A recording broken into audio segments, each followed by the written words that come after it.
Peace. We are back with another episode of Politics and Black Families. I'm here with one of my favorite political voices, Avion Abreu. Thank you for joining us. Thank you so much for having me. Anytime. You know, I've been trying to you're a busy person. And I say that with a lot of my guests, but you really are a busy person. If you're not selling homes, if you're not in D.C., if you're not with the family, I'm like, thank you. Well, thank you so much for having me. I Yeah. know it's been crazy. I think Yeah. after the election, it's been nonstop Yeah. Yeah. having to visit so many different people and Yeah, yeah, make and show connections. up and support and make sure that the message was, was landing. So I think that Absolutely. I think you've been doing a great job. I follow you online, and I'm always sending you messages, and we always talking back and forth. So I'm thankful for that. I do want to get right into it, as people know.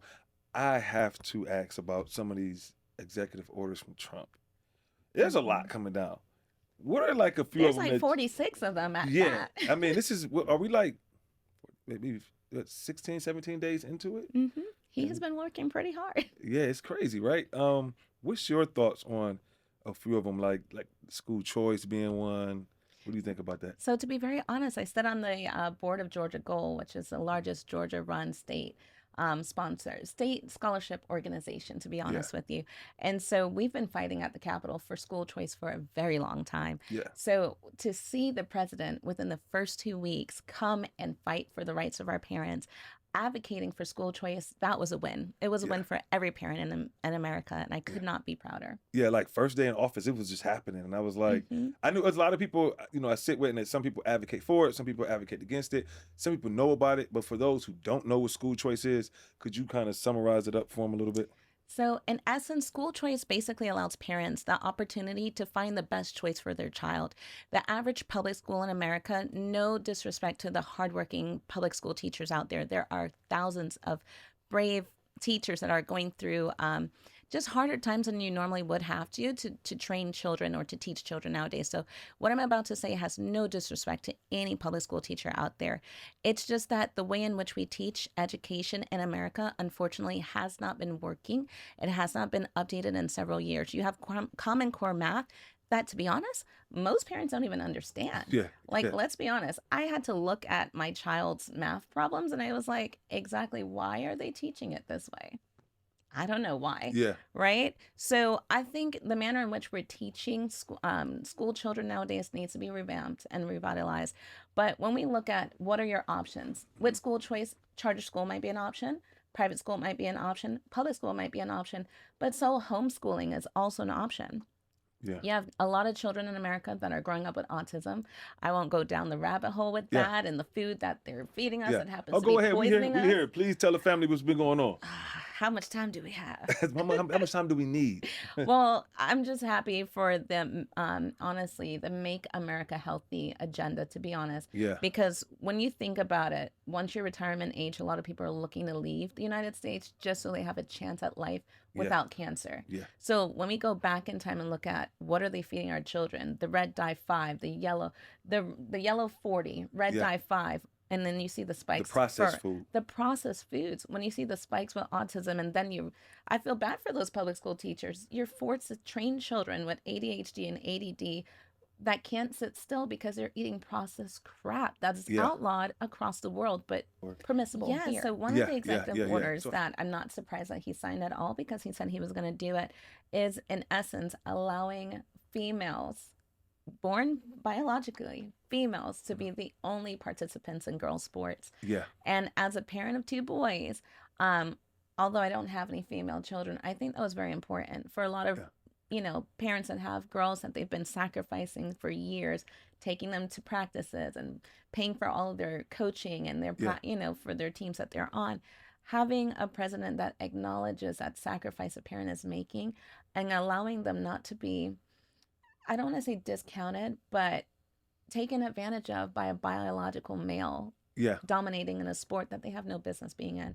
So I yeah, thought that was a beautiful thing to see him setting up for parents yet again. yeah. I second that. I'm a complete advocate for expression, freedom of speech, all of these things. But I'm Mhm. also I tend to have some conservative views that are very, very kind of almost unmovable, and one of them are like uh, male or female switching roles in different sports. If you switch roles and do things and gender affirming, I understand certain things are beyond my comprehension. But when it comes to my child, I Mhm. still like things the old school way, right? So I'm kind of with you on that one right there. But let's move it along Absolutely. a little bit, right? Because We're going through the list of all the because EO. because we'll be here doing it. But let's Mm. talk about the next 4 years.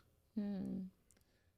Are we, as a black family or families, are we optimistic, pessimistic? What do you see Hmm. in the next 4 years? That That's going to happen. yeah, I would say my Black family, we're yeah, extremely optimistic for the yeah, future.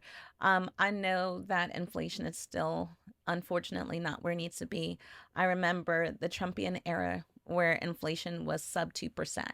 And under the Biden era, it was almost 8%. And so I know every family in America, they're looking across their screen saying, okay, Trump, where's the executive order to lower the price of eggs? right, Well, breaking news, unfortunately, you can't lower the price of eggs overnight. And yeah, with the bird flu that's happening, unfortunately, we're going to see egg prices continue to rise to the hmm, point that Waffle House and others are having to charge surcharges on, your egg melts. yeah, yeah, yeah, yeah, So even though you'll see that happening across the board, it does take time to undo 4 years yeah. um, of Uh, reckoning yeah, on our indeed, indeed, economy. indeed. Because I think it's unfair when you watch people say the egg prices are just, and I'm saying a person's been in for 2 weeks. You're talking about undoing. Hmm. It's much more than 4 years. Sometimes you're looking at stuff that that got to get addressed. But so I think that it'd be good to see 18 months into it, Hmm. how much we have turned things around and what do we still have left to turn around. Right? I think it's a lot of work at the state level to be done. Absolutely. Right? It's a lot of big races coming up. The senator's race coming up. The Hmm. mayor's race is coming up, and I do feel hopeful about the state of politics and the consciousness that our sister Iman was talking about before she left, right? Hmm. Like people are coming into this consciousness. So hopefully that shows up when we get back to the polls, right? And we realize that Absolutely. let's make these changes and make things happen. I have to talk about DEI, Okay, let's hear it. right? Right. What are we looking at with DEI? Is it something I don't know how to feel anymore? Like I'm Mhm. conflicted. I'm always like, I thought I had a good POV on it, but what are we looking at with DEI? So, Ralph, I look at you like a big brother. Yeah, So let's look at it. Who was yeah, the true beneficiary of DEI? Like a lot of the mainstream media wants us to truly believe it was Black people. And yeah. unfortunately, that's not the case. Not the When case. we roll back the layers of the onion, you actually find out that most people that benefited from DEI Yeah, happen to be a part of different segments of the population. yeah. White women, surprisingly, shocker, Number one, right? they were the number one beneficiaries of Yeah, DEI. yeah, Hence why all of our white allies are sitting here running to the defense saying, we need DEI back. Of course you do, homie, because at the end of the day, it was you who benefited, not us. there we go. Second of all, who was a second beneficiary?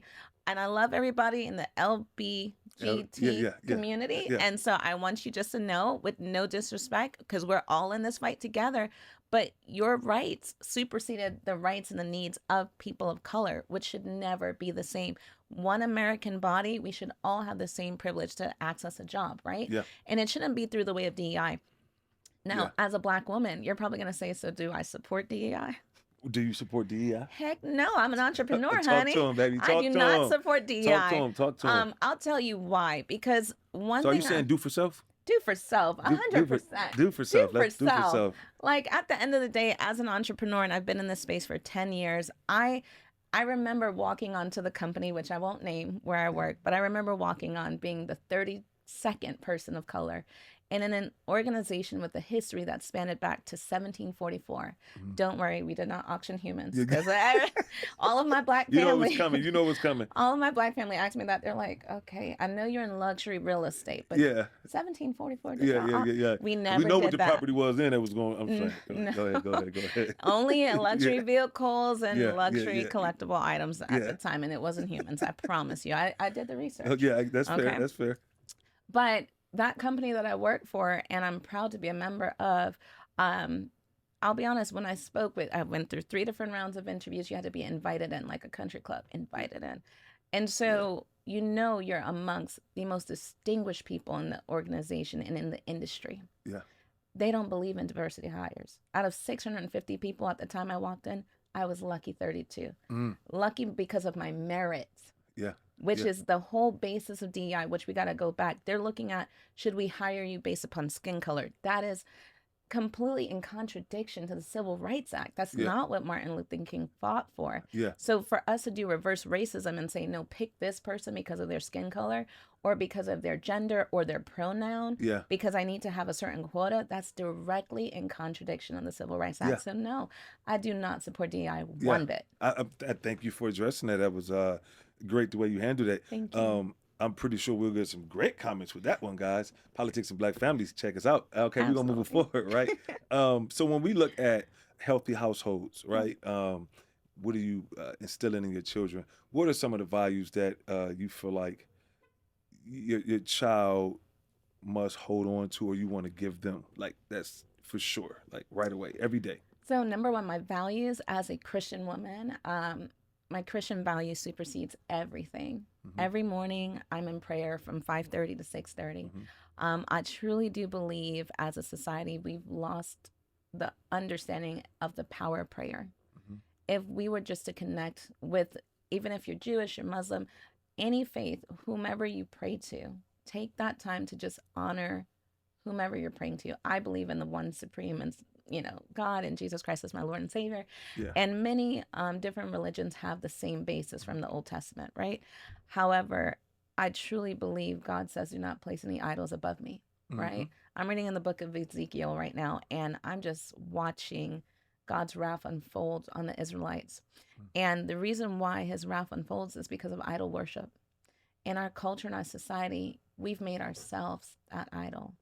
We've made, social media the mirror of our idol imagery. Yeah. Woe is to the person who is sitting here adorning themselves with all type of jewelry, all type of different things. Yeah. To make themselves feel as though they're bigger than what God put you on this earth to do. Yeah, very much so. So I always tell my children who do go to a Christian private school, because my values are that important, I don't want them to depart from the ways I'm teaching them. Yeah. And I do believe there's spiritual warfare out here each and every day. So I pray. Yeah. I pray over my children, Amen. my family all the time. And even my ex-husband and I, we were together since I was 17, and we were together for 19 years. Yeah. And so even though we chose to part ways, which I won't ever go over, but we chose to part ways, even him, he's a conservative Black man as well too. And he is very much so present in raising his family as well too. Yeah, so we're doing it as a unit. Beautiful. Good job. Good job. Thank you. And I think it's interesting because some of those values, as you get older, when you were younger, you would fight against them, right? Mother say, go to Sunday school, go to Juma, wherever you got to go. And you was fight, I want to do this. And then you get older, and that's the thing that comforts you, right? It's what keeps it together for you, where you like, now I see why they said that, right? And it's like, it's why I'm always hopeful, right? Because I wasn't an early learner with some of these things, right? Like grandma, my family is definitely Christians and definitely conservative in their views, but I was able to find those things when I was the most lost, and nothing else could kind of ground it. Nothing else made sense, actually, right? No intellect, no philosophy, nothing that they could put in the paper. It was the actual understanding that this was planned, it was talked about. There's a bigger purpose here.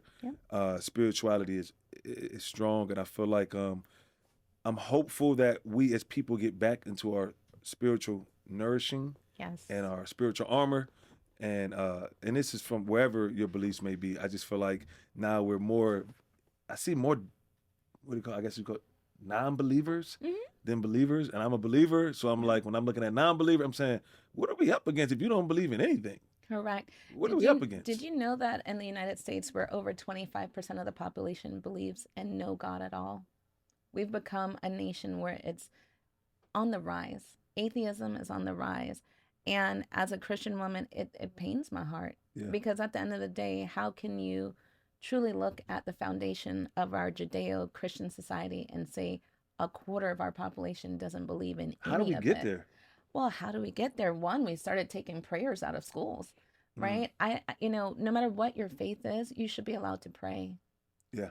I think there's a certain amount of grounding that happens within a person, a certain level of peace Yeah. that happens. Yeah. In Philippians, it says, you will receive the peace that transcends understanding, Yeah. right? And so when you pray, that happens. Yeah. Indeed. And Indeed. so we have a lot of children nowadays, after the rise of social media, that are always in competition with others. Yeah. And this direct competition is actually warfare from the devil. I Yeah. know this is Yeah. political, but No. we're No. going to, No. I'll I sit here think and preach it's about the very Lord no. any No. day. Because no, I think it's very uh honest and fair and transparent because religion has become political. Correct. Faith has become political, and though it shouldn't have, and it's never truly political because it's only one truth. I Yes. still believe that some things have to be addressed accordingly. Yep. So again, no disclaimers on what we're doing, and Awesome. I'm hopeful that again, prayer and things like that go back into the school, and that um, the future of this country realizes that you can't do nothing without God. Exactly. And you know what's so interesting? Even when you take our current president into, just into reflection, the Trump that we had in his first administration versus the Trump that we have now is operating with a completely different playbook. Yeah, yeah, He escaped two different bouts with assassinations before he took right, office. right. In my opinion, because I read the Bible and I study it, Yeah, I look at Trump as more of a King David. yeah, And I know some of my Christian family and friends, you might be mad at me for what I'm about to say next. But I look at him and say, even though King David struggled with a lot of things, right? Psalm of Psalms would have never happened had he not gone through those struggles. The most beautiful reflections of the relationship that David had with our supreme God was after he went through a lot of character issues. yeah, David was flawed. Some people that live their life, that outside life, yeah, they're outside and stuff, they're going through a King David era. But I say to everyone who's struggling with their faith, there's never a time in which you cannot go back and seek the Lord. Humble yourself, yeah, which everyone will humble at their own time. I know you guys are about to put it in the comments. yeah. When is Trump going to humble himself? To be honest with you, you don't know what he does in his own home. And it's You don't between him and know. God, right? That's between him and God. And as Christians, we need to humble ourselves with regards to the way we persecute others, the way we judge others and run gossip, Yeah, because none of that is godly. yeah, So I speak to you as a concerned mom. I speak to you as a concerned citizen of this country yeah, and say, truly, yeah, if King David was given a second chance, yeah, heck, Noah was a whole drunk. yeah, David was a whole yeah, hoe. yeah. You hear me? Uh, I have to ask you because this is really, really keeping me up at night, right? Since it mm, came out, this story about how Elon Musk did an audit of the Treasury, mm, and they discovered that it was a substantial amount of money going to some of our most known publications, Political being one of them, New York Times, mhm.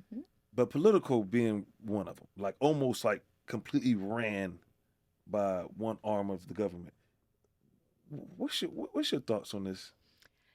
Oh, Are you up on this story? oh, Have you been I'm up seeing it? on it. I'm up on it. So I find it very fascinating that a lot of people are concerned with Elon Musk and the power that he has over at Doge. Realistically, when you see that they're now calling for the impeachment of Donald Trump within his second week of office, cousins out there who are watching this, you should That's your say camera. That's your camera. they should know right now that they're hiding money and they don't want you to see where they've been burying the bodies. In essence, they don't want you to see who they've been robbing, us, the American taxpayer, to then pay their friends, their family, and all of their associates, Yeah, and Politico being one of them. yeah, So when we're talking about this story, in essence, Politico was paid a large sum of money, yeah. our money. But was it like subscriptions or No, like for data or research? no, not for data or research. So, in essence, Politico, their whole agenda was to prop up the Democratic Party. And a lot of people that are running for office, they give them better shine, shall we say, or better coverage in the media and suppress great coverage for conservative values and conservative members of Congress who are running. So any candidate who's conservative, you don't get the same opportunity. I won't say which news station it was on, but one of the major five, I remember having a 30-minute interview with them in which they spliced it to 30 seconds because they did not want this Black conservative woman, this Christian mom, to say what she had to say about a particular Senate race that was Wow. happening in Georgia. And so the way in which media distorts the messaging to Yeah. fit the narrative, it's Yeah. very concerning. Yeah, it is. I was reading and I was like, really, I read political, right? Like, I'm just being honest, right? I was Hmm. like, I know, even know some journalists that I've met in DC from political, right? So Yeah. I'm definitely going to shoot them an email. They know they're going to hear from me, and I'm gonna be like, let me know what I'm looking at here. But it's concerning, and it's also why I always say, why don't you get conservative news, right? I always say, I'm like, when you search for conservative news, sometimes I would like just another point of view. Like, what am I dealing with? I'm not saying one is wrong, one is right, but I would like to Hmm. just see what is the other side saying, and it's always hard. And I was just I was just taken back by it. Yeah. I was actually upset, right? Because I believe we should also make journalism great again, right? Absolutely. The days of Walter Cronkite is gone. Yeah, Dan yeah, Rather's gone. yeah. Like, where's all I, the great journalism? Where yeah, I'm it like, died with Lou Dobbs. That was yeah, the homie from you back hear in the me? day. Did you Remember know Lou about that? You Dobbs? could you? Okay, you better I'm be showing my listen. age. I'm back Yeah, up on it now. yeah, Lou Dobbs used to actually sit there and throw shade at each side of the aisle. yeah, When they yeah, were wrong for doing something, that was where I could actually turn to say, "Okay, Lou, who did it?" yeah, And Lou yeah, would tell you. yeah, But unfortunately, he got silenced and moved to a different station as well too. yeah, So yeah, we don't have free, yeah, media. yeah. My idea is, I say either they're suppressing or they're keeping these young, great voices that really want to tell great stories. Either they're like keeping them down, right? And Yes. journalism has become so political that it's just like a Yep. bunch of kids in a newsroom who are the next